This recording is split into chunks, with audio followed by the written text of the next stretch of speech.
70s का वो angry young man era जब बॉलीवुड में सुपरस्टार अमिताभ बच्चन की तूती बोल रही थी। एक के बाद एक सुपरहिट फिल्में उनका स्टारडम और पब्लिक में पॉपुलैरिटी बढ़ा रही थी।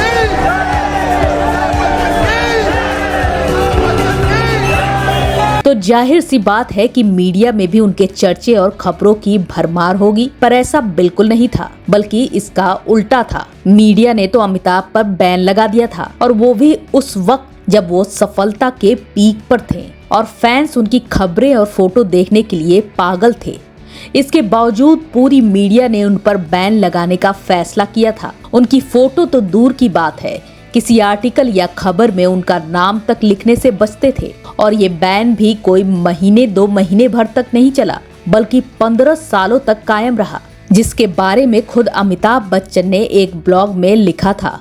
बच्चन ने बताया था कि लगातार सुपरहिट फिल्में देने के बावजूद मेरे और मेरे काम के बारे में कभी कुछ नहीं लिखा जाता था। जब मैं किसी फंक्शन या प्रीमियर में जाता था तो मुझे देखते ही फोटोग्राफर्स अपना कैमरा नीचे रख देते थे। यहाँ तक कि मैगजीन में क्रेडिट से भी मेरा नाम हटा दिया जाता था। अगर मेरी किसी फिल्म के कास्ट के बारे में खबर होती तो बाकी कलाकारों का नाम लिखा जाता और मेरे लिए कॉमा यानी अल्प विराम लिखा जाता था। शुरुआत में तो इस बैन के बारे में अमिताभ को पता ही नहीं था, लेकिन जब पता चला तो इसके जवाब में उन्होंने भी मीडिया को बाइकॉट कर दिया और अपनी फिल्म के सेट पर भी मीडिया के आने पर प्रतिबंध लगा दिया।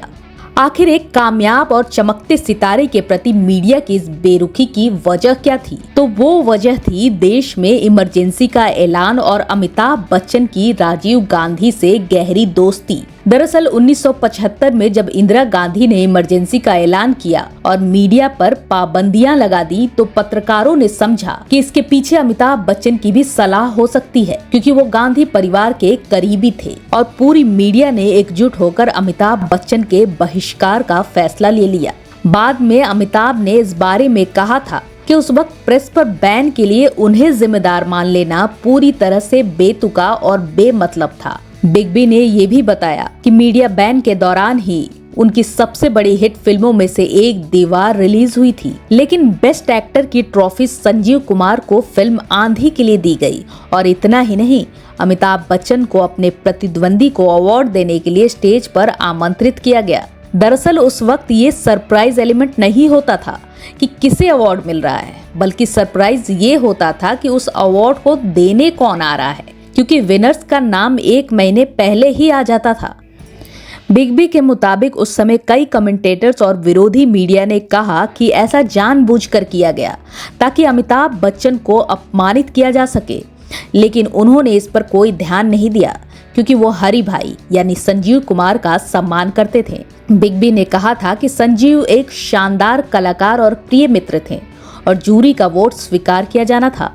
उन्होंने मंच पर जाकर संजीव कुमार को अवार्ड दिया और दीवार के लिए खुद ना चुने जाने पर कहा कि अगर फिल्म फेयर ने गंगा जमुना के लिए दिलीप कुमार को बेस्ट एक्टर का पुरस्कार नहीं दिया, जो मेरी राय में उनकी सबसे बेहतरीन परफॉर्मेंस थी, तो मैं किस खेत की मूली हूँ। अमिताभ ने बताया कि कार्यक्रम के अगले दिन मुझे एडिटर श्री करंजिया का एक पत्र मिला, जिसमें उन्होंने मीडिया बैन होने के बावजूद समारोह में भाग लेने के लिए मुझे धन्यवाद दिया और ये भी माना कि अवार्ड ना सही, पर बीते शाम कार्यक्रम में जिसके लिए सबसे ज्यादा तालियां बजी वो आप ही थे। अमिताभ ने कहा कि एडिटर के लेटर के वो शब्द और कार्यक्रम में उनके लिए बजी तालियों की गूंज ही उनका अवार्ड था। हालांकि अमिताभ और मीडिया के बीच का ये कोल्ड वॉर लंबा चला। एक्टर के मुताबिक बैन का ये सिलसिला लगभग 15 साल तक चला, जब तक कि फिल्म कूली के सेट पर उन्हें गंभीर चोट नहीं लगी। जी हाँ, जब कूली की एक फाइट सीन के दौरान अमिताभ को गहरी चोट लग गई तो वो कई दिनों तक अस्पताल में एडमिट थे और पूरा देश उनकी सलामती के लिए प्रार्थना कर रहा था। तब उस वक्त की मशहूर पत्रिकाओं में से एक, जिसने उन पर बैन लगा रखा था, उसमें भी उन पर एक इमोशनल और बेहतरीन आर्टिकल छपी, जो एक्टर के लिए आश्चर्य की बात थी। फिर ठीक होने के बाद अमिताभ उस मैगजीन के एडिटर से मिले और पूछा कि प्रतिबंध के बावजूद उन्होंने उन पर सहानुभूति से भरा लेख क्यों छापा, जिस पर एडिटर ने साफ शब्दों में जवाब दिया कि आपने मीडिया के साथ जो किया उसके कारण हम आपसे परेशान और नाराज थे। हम चाहते थे कि आप असफल हो जाएं। हम चाहते थे कि आप फेल हो जाएं, लेकिन हम ये कभी नहीं चाहते थे कि आप मर जाएं। इसलिए जब आप ठीक हो गए तो हमने ये आर्टिकल लिखा। अमिताभ ने बताया कि वो बहुत भावुक क्षण था। उसके बाद सब ठीक हो गया और मीडिया से रिश्ता भी पहले की तरह नॉर्मल हो गया। फिर 1989 में बोफोर्स घोटाले के वक्त भी अमिताभ बच्चन का नाम उछला, लेकिन इस बार अमिताभ बच्चन ने एक प्रेस कॉन्फ्रेंस बुलाई और क्लियर किया कि मेरा इससे कोई लेना देना नहीं है। साथ ही ये भी साफ किया कि इमरजेंसी के दौरान भी मीडिया पर लगी पाबंदी में मेरी कोई भूमिका नहीं थी। लेकिन क्या आपको पता है कि सालों बाद 2007 में एक ऐसा वाकया हुआ कि पूरी मीडिया बच्चन फैमिली से फिर नाराज हो गई और पूरे परिवार को बैन कर दिया। ये वाकया अमिताभ बच्चन के बेटे अभिषेक बच्चन और इंडस्ट्री की सबसे खूबसूरत एक्ट्रेस ऐश्वर्या राय की शादी के दौरान का है।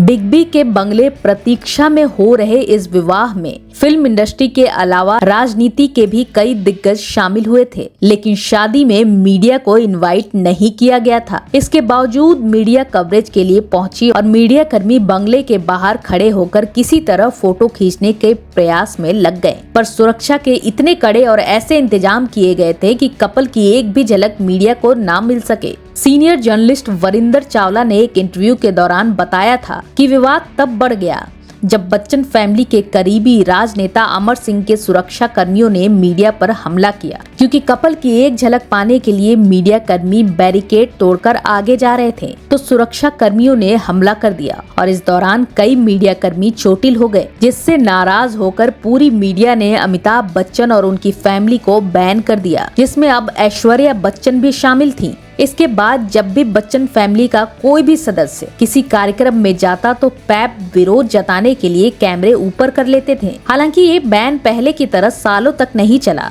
पर कुछ महीनों तक जरूर चला, जब तक कि अमिताभ बच्चन ने मीडिया से मीटिंग कर मामले को नहीं संभाला। जी हाँ, मीडिया की नाराजगी को देखते हुए अमिताभ बच्चन ने एक होटल में प्राइवेट मीटिंग बुलाई, वहाँ मीडिया कर्मियों से बातचीत की और तब जाकर बच्चन फैमिली से ये बैन हटा। इस वीडियो में फिलहाल इतना ही। ऐसे और दिलचस्प किस्सों के लिए हमारे चैनल बॉलीवुड के किस्से को सब्सक्राइब करें। वीडियो अच्छा लगा हो तो लाइक और शेयर कर दें और बेल आइकन को दबाना ना भूलें। शुक्रिया।